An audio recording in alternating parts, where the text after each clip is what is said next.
NTA paper leak रे बड़ गिरफ्तारी प्रथम थर गिरफ हेले पेपर लीक रे संपृक्त थिबा अभिभावक महाराष्ट्र लातूर डाक्तर मनोज सिरुरी को गिरफ करिछि सीबीआई। डाक्तर मनोज सिरुरी पुओ ए वर्ष मेडिकल एंट्रांस टेस्ट देइथिले आ पुओ पई लीक प्रश्नपत्र किनिथिले डाक्तर बापा। पूर्वरु गिरफ अभियुक्त पीवी कुलकर्णी सहित डाक्तर मनोज सिरुरी संपर्क रहिथिला।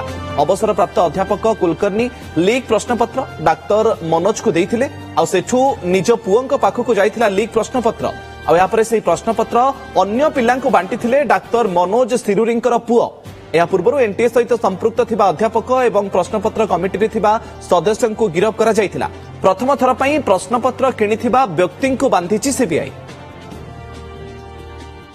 बड़ खबर एनटीए पेपर लीक रे बड़ गिरफ्तारी खबर। प्रथम थर पई गिरफ होइछंती पेपर लीक रे संपृक्त थिबा अभिभावक महाराष्ट्र लातूर डाक्तर मनोज सिरुरी गिरफ होइछंती। सीबीआई तांको गिरफ करिछि।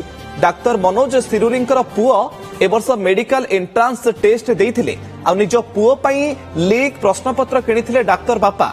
पूर्वरु गिरफ होइथिबा अभियुक्त पीवी कुलकर्णी सहित ए डाक्तर बाबूंकर संपर्क थिला। अवसरप्राप्त अध्यापक कुलकर्णी लीक प्रश्नपत्र डाक्तर मनोज को देइथिले आ सेठू निज पुओं पाखक जाइथिला लीक प्रश्नपत्र। यापरे से प्रश्नपत्र को अन्य पिलांको बांटिथिले डाक्तर मनोज को पुओ। या पूर्वरु एनटीए सहित संपृक्त थिबा अध्यापक एवं प्रश्नपत्र कमिटी थिबा सदस्यों को मध्य गिरफ करा जाइथिला। किंतु प्रथम थर पई प्रश्नपत्र किनिथिबा व्यक्ति को बांधिछि सीबीआई।